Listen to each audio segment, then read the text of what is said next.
नमस्कार साथियों, स्वागत है आप सबका हमारे चैनल पर। साथियों, आज की वीडियो है टेड बीएफ फाइटर जेट के ऊपर, जो कि इंडियन नेवी के लिए बनाया जाना है। इस बार किए गए एरो इंडिया शो 2021 में इसका बिल्कुल ही फ्रेश डिजाइन निकल कर आया है, जिसके ऊपर पूरी डिटेल में हम बात करेंगे। तो चलिए, वीडियो को शुरू करने से पहले चैनल को सब्सक्राइब करिए और बेल आइकन दबाइए।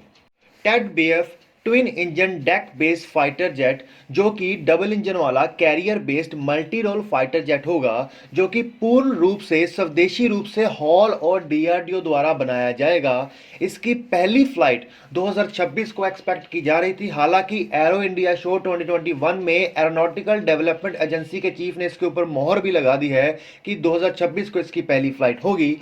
टेड बीएफ मल्टी रोल्स को प्ले करने के लिए बनाया जा रहा है, जो कि इंडियन नेवी की जरूरतों को पूरा करेगा, जैसे कि combat air patrolling, air to air combat, anti ship strike और एयर रिफ्यूलिंग जैसे काम।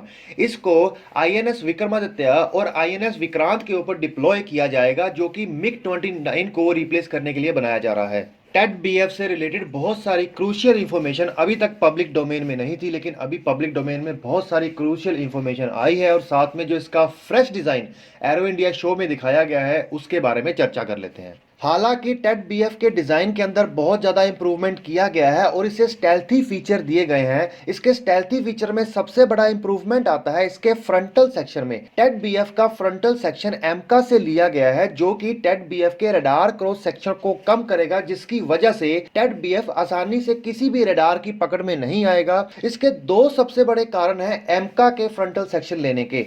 एक तो टेड बीएफ का जो डेवलपमेंट कॉस्ट और टाइम है वो कम हो जाएगा। दूसरा, एमका जो फ्रंटल सेक्शन था उसके साथ hall, DRDO, aeronautical development agency already बहुत सारे टेस्ट कर चुकी थी और इसे प्रूफ कर चुकी थी कि ये काफी स्टेल्थी फ्रंटल सेक्शन है।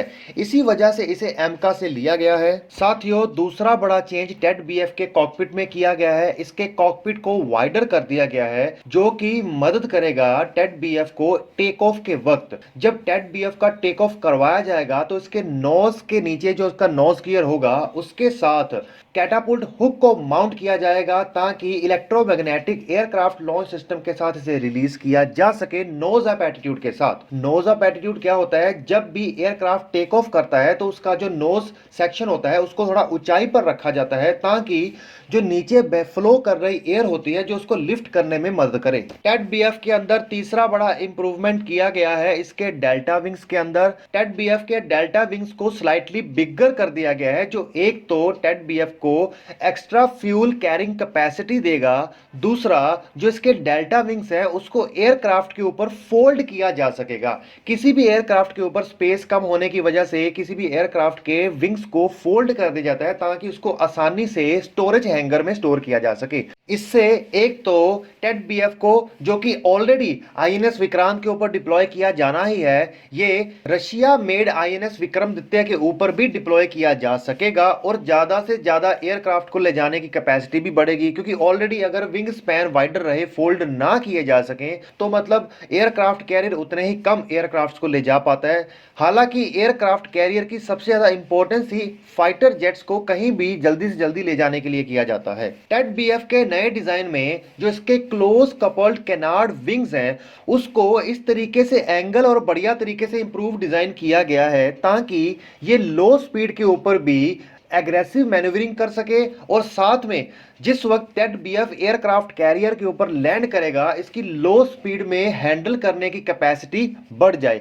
साथ ही साथ टेड बीएफ का जो मिड स्पाइन सेक्शन है उसको भी बहुत अच्छे तरीके से इंप्रूव किया गया है, ताकि इसकी एस्थेटिक सेंस बढ़े और साथ में जो इसकी ड्रैग की रिडक्शन हो। टेड बीएफ के ओवरऑल डिजाइन इंप्रूवमेंट में सबसे बड़ा इंप्रूवमेंट तो यह है कि इसकी वेट कैरिंग कैपेसिटी को 24 टन से बढ़ाकर 26 टन कर दिया गया है, जिसकी वजह से एक्स्ट्रा फ्यूल भी ले जा सकेगा और एक्स्ट्रा वेपन्स को भी अपने साथ ले जा सकेगा, जो कि इसकी सबसे ज्यादा बड़ी पावर होती है।